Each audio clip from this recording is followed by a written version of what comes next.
Good evening, good evening, good evening, good evening. This is your boy, DJ Tan, right here on Tanitudes.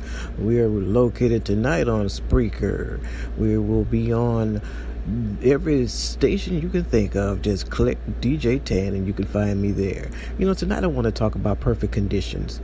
I was thinking about waiting and why we wait so much.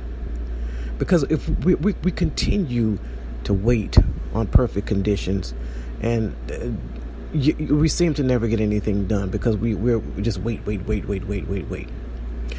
Today, let's just start doing the things that we need to get done so we have what we really want in life. You don't even have to wait until the coffee gets brewed. Hell, drink some water.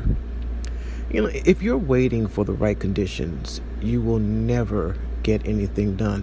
The idea of the perfect anything is just a setup for failure.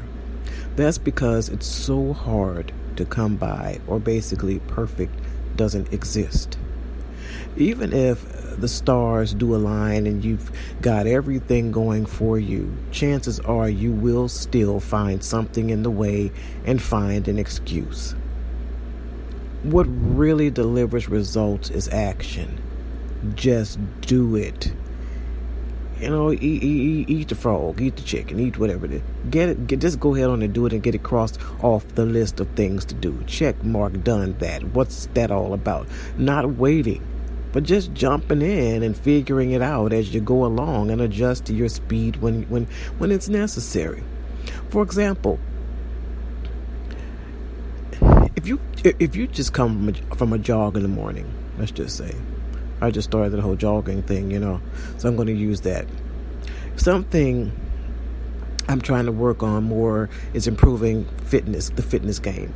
It's been very slow progress, simply because, I've had a couple of, health issues and things of that sort, and despite, certain illnesses and everything that I have, I had to just go head on and do what I need to do, and beginning to feel more energized, and just go ahead on and take on the day. It's good to push yourself a bit. It's good just to push yourself even a bit more. And I know that it's scary. Man, let me tell you something. When you fall, when you walk by somebody and they sit there and laugh at you, or they sit there and pick you up, or they help you up, you laugh it off, you dust yourself off, and you get it going. It's the same thing. You may have scratched yourself, you may have scratched your ego, but your process is falling down and getting back up, not falling down and staying there and continuing to wallow in the valley in the same regrets. Oh, I wish I wouldn't have went outside because I wouldn't have failed. Oh, I wish I wouldn't have jogged down the street because I wouldn't have tripped off that thing and I wouldn't have fell and busted my knee. Stop wallowing. Stop worrying about it. Stop living in fear. Get up, your legs gonna feel like a little bit of jello, just jiggly, and just get up and do it all over again.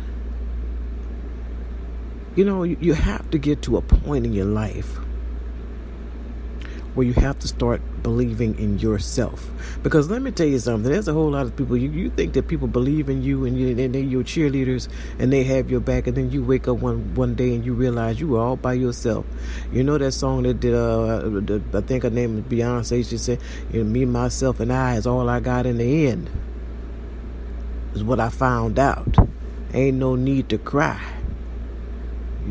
She said something about being her own best friend, but that is the truth. You got to work on yourself. You can't rely on somebody else to put you where you need to be in this game called life. It's okay to have a support system, but you have to have a true support system. You can't have a support system that's going to be there for you, and then when the times get tough, they bail out. That's not called support. That's called, I needed you then, but I don't need you now, so I'm done. You have to learn to start supporting yourself and be your own true friend. You're going to be okay.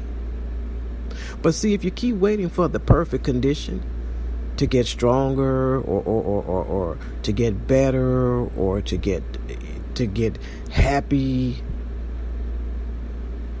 it's not going to happen. You have to take action, and you have to feel great about it. I don't believe in miracles. I believe in hard work. I believe discipline and the choices we make that manifest into our greatness in our life. And greatness can mean so many different things. And it can be financial wealth. It can be as simple as living with less and finding joy in the simple moments of life. Because let me tell you something. Rich people ain't always happy. I've learned in my life to live with less. Not only less things, but less people, less confusion, less stress. And those are the things that we as people have to learn to overcome. You are brought in this world by yourself, well, unless you're a twin, and you're going to die by yourself even if you are a twin. You have to learn to start loving who you are and taking and manifesting that into your daily living, and stop looking backwards and stop worrying about the things that you can't change. Because you see, when things in your life tend to draw you back, that's when you have understood that you yourself need some change. Because you're not supposed to wake up in the morning and feel stressed.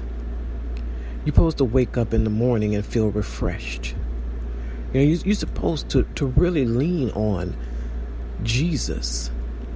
Lean on the power that he has given you. He that observeth the wind shall not sow, and he that regardeth the clouds shall not reap. If you're waiting for all the right conditions before you do what you know is what God himself has called for you to do, you may be waiting for a long time. How many times have you said something to the effect, I'll do it when my kids grown. I'm gonna wait till the kids get grown. Or I'm gonna have more time. Then I'll do it when I get promoted, because I'll be in a better position, in financial position, and or when my wife, or my husband, gets that promotion and everything, because then we'll have, more support and more money. Or, when I think I'll go back to school and I'll get a better education. That way I'll be better equipped to handle the task. Too often we put off the important things.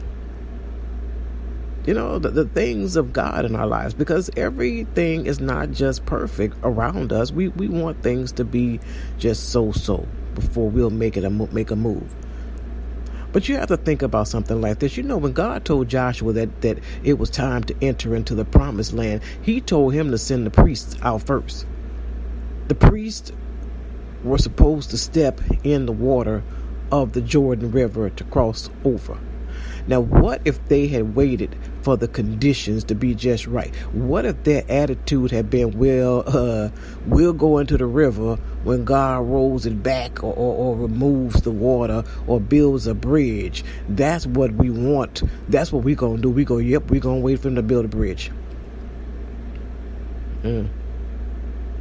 And we're not going to get our shoes wet and things like that, because look at here, Jesus, I'm digging you and I love you and everything like that. But, bruh, that's a whole lot of water. That's it. And it's cold. And it's dirty. So what we're going to do is we're going to sit right here on the edge, and we're going to wait until things get better. Man, y'all better look into that Bible. You're going to see that many of God's servants did not always have all the perfect conditions to work in. But they did it anyway. They took a step of faith. The right condition for Gideon would have been to have a big old army with him. But the Lord cut it back to 300. Not the right conditions to win a battle, but hey.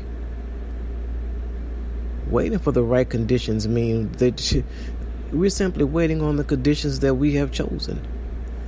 We want to do it our own way, in our own time. When the Lord chooses the conditions, that they may not always seem favorable for you.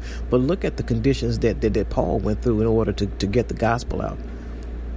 And stop waiting for all the right conditions of your own choosing, because even if the conditions did change and they became exactly like you wanted them to, you would still wind up finding another reason, because we're full of excuses as to why you can't do it.